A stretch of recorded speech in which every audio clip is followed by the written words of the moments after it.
Documentation will always be part of life for project managers, sometimes more than you'd like.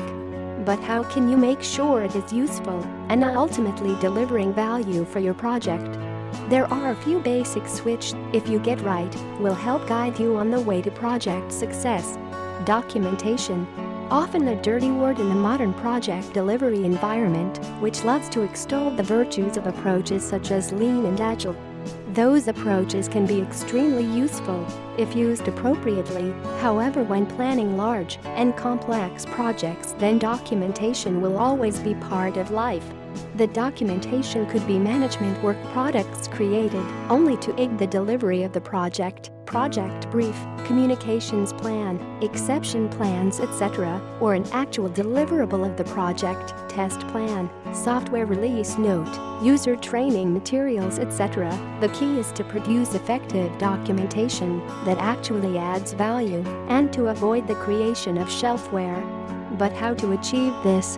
Below I've given an overview of key considerations when producing any sort of documentation as part of your project. Product-based planning approach. Firstly, adopt a product-based planning approach for your documentation, meaning identify upfront and establishing it as a product of the project like any other.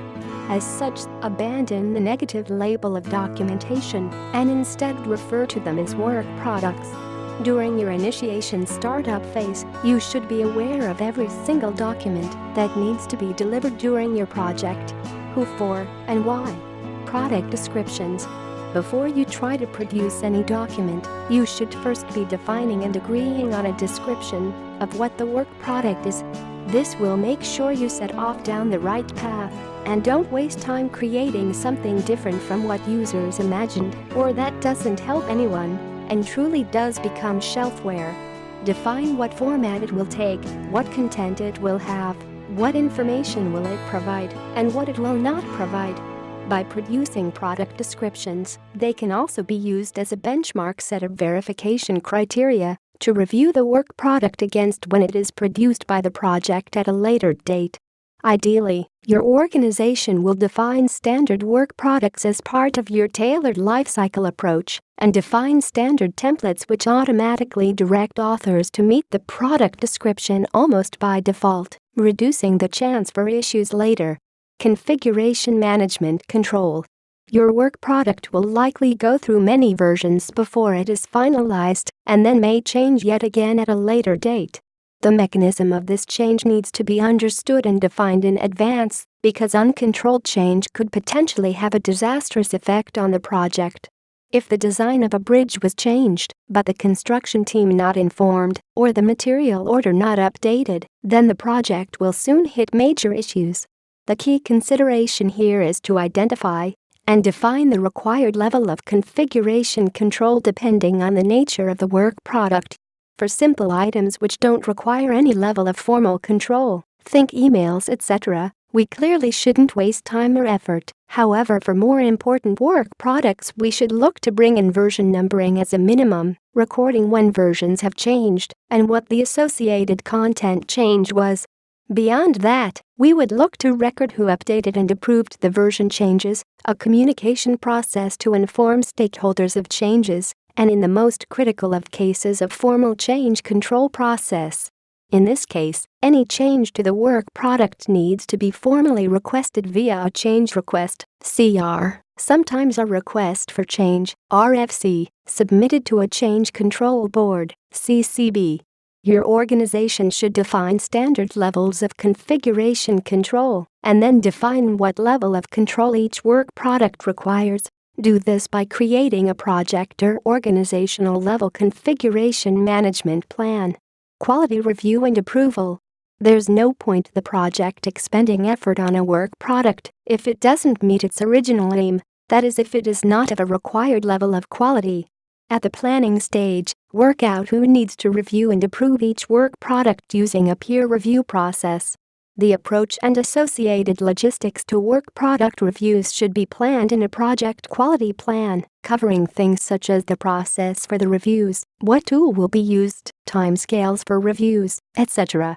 The draft document will be circulated to the reviewers for comment, and then once the initial review phase is complete, the author will review all comments and update the document as they see fit and respond to each comment, were they accepted or rejected.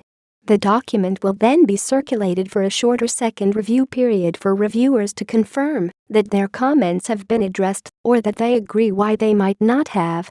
If there is further disagreement, then the author and reviewer should follow up to resolve. Once the review is complete and reviewers are happy, the final step is for them to confirm their final approval of the work product. This is especially important for key approvers who are the relevant authority or subject matter expert for your organization. It may be a department head or regulatory body. Risk, uncertainty, and continuous planning. When a project kicks off, it is like rolling the dice. You never really know how things will turn out until the end. Experienced and rational project managers understand that risk management is an integral part of planning, and that planning is a continuous process throughout and beyond project life into the operational process that the project sets in motion. These PMs consider uncertainty to be a certainty. They realize that everything is subject to change and that each change has ripple effects. Project managers expect change in resource availability, requirements, organization structures, policies and procedures, and technology. They realize that the duration and outcome of testing cannot be predicted with certainty. It is testing, and it is done to find defects. How many defects there will be and how long it will take to fix them can be estimated, but cannot be known until testing is complete.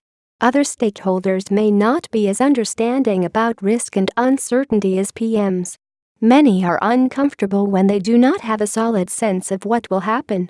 They want a guaranteed end date, deliverable, and cost. The project manager is responsible for managing expectations using risk management, incremental and continuous planning, and effective communication. Case study.